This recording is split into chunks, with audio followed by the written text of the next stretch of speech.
Base Case Season 2, Episode 16, Scales. One last word. Scales, one last word for now. You know, and over the last few months and several episodes, I covered a lot of ground, scale-wise, or mode-wise. You know, I covered all the major modes. That's 7 total. And then I covered some major and minor pentatonics. That's 2. 3 minor scales, natural harmonic and melodic minor. It's over 10 scales. That's a substantial amount of scales to learn. You know, and outside of the major scale, which I don't know where I learned that, the rest of them I learned in music school. Or while I was in music school. You know, I found fingerings. It was either through lessons or books or myself. I came up with fingerings, you know, and I didn't invent anything. It was the fingerings everybody was using. The fingerings that made sense, right? But it's a large project to, you know, like they say, know your scales on your instrument. And I see this discounted by players all the time. I'm talking about student musicians and professional musicians that don't know a lot of their scales. And I don't really understand that because they're so easy to deal with. They don't fight with you. I mean, just learning your scales it's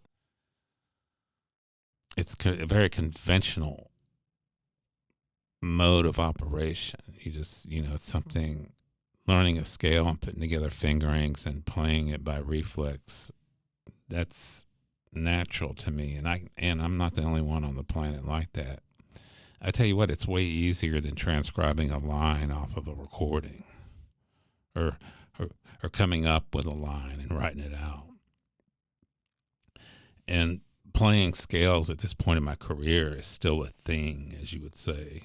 I'm still looking at different fingerings. I still practice scales, and scales get played in my practice sessions on almost a daily basis.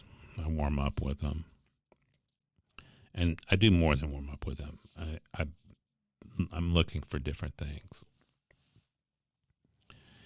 and just being able to execute them isn't quite enough. You know, like we talked about that. I gave it to you during the episode. I said, you want to know the theoretical background for each scale and mode. You know, in music school, they call it the chord scale theory.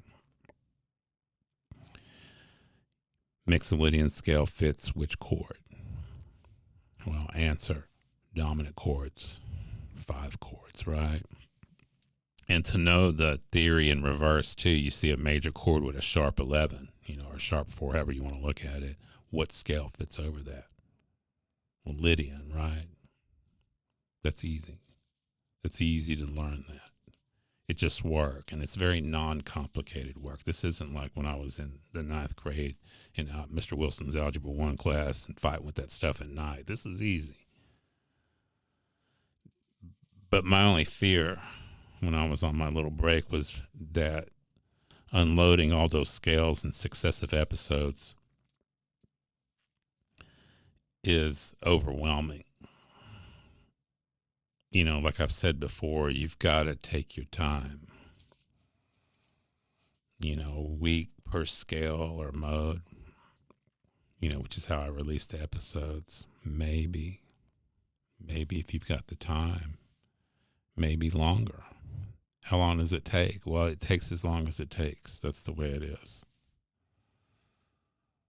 You know, with the double bassist in my studio, amongst other things, right? We spent a month on one scale in one key. And we explore the various fingerings through the vademecum. And sometimes a month is not enough for like D harmonic minor. You know, that's more than a month's worth of work. But taking your time and doing deep work on a scale is valuable. Rushing through to get to the next scale, don't do it, man. It's so tempting, but don't. Superficial learning is not effective. It's much better to know one scale deeply and be able to execute and do things with it. Do things such as create line, and it's much more valuable to you as a player than be able to know a bunch of scales and then trip over them. I see that in juries and other places all the time. See Kenny Werner's Effortless Mastery, that book I talked about a couple summers ago. I did some episodes from it about 2 summers ago where I talked about Kenny's book, and his approach of absorbing, and that goes for scales. He was talking about absorbing one tune, As jazz musicians, we're always real big on learning as many tunes as possible, but just living with one tune for a while. I did that when I was in grad school. I took a loan together, and man, I stayed with it for a couple months doing different types of things with it, figuring it out. Now it's one of the tunes that I go to, and absorbed is a good way of thinking about it. You want the scale, you want the melody, you want the chord changes, you want the whole thing absorbed in your playing, your fingers, and your psyche. It's important. Scales help to make sense out of music. Scales help to organize music. I've hit on this before. Think about Miles' All Blues. The Paul Chambers bass line. When I think about it, when I look at it, it's G Mixolydian scale. It fits right on the neck. I don't care if I'm playing it on electric or double bass. It fits right on the neck. It's a G Mixolydian scale. He wrote it like that. And if you have Mixolydian scale under your fingers and know the chord scale theory behind it, learning the all blues bass line becomes much easier. And more importantly, it makes more sense to you. You like prog rock? Let me get off jazz for a little bit. Kansas's Wayward Son. Boo-doo-doo-doo, dee-boo-doo-dum, boo-doo-doo-doo-dee-dum, ba-doom. That monster bass line at the top of the tune comes back a couple times too. A minor, fourth finger on the A string, fourth finger on the E string, on that A, that minor scale fingering. Check it out from the videos. It's the same thing. And it fits beautifully. But if you don't know the scale, this is going to take some figuring out. But if I look at that line, and I've got a transcription of it somewhere too, someone showed me what's sitting above that line, a big fat sign that says A minor. If I know the scale, I can play the line faster. If I know the chord scale theory, I can invent the line faster. I don't have to give the excuse I've heard more than a few times in rehearsals. I need to work this out. That statement's not a good look. We want to move faster. And we move faster by absorbing scales slowly. As musicians, we want to have the answers, as Louis Armstrong would have said, in our pocket.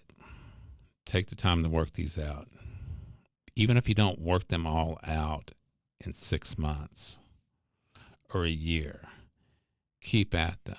They're valuable. If you have any questions, email me at phil@basscase.co. I'll talk to you soon.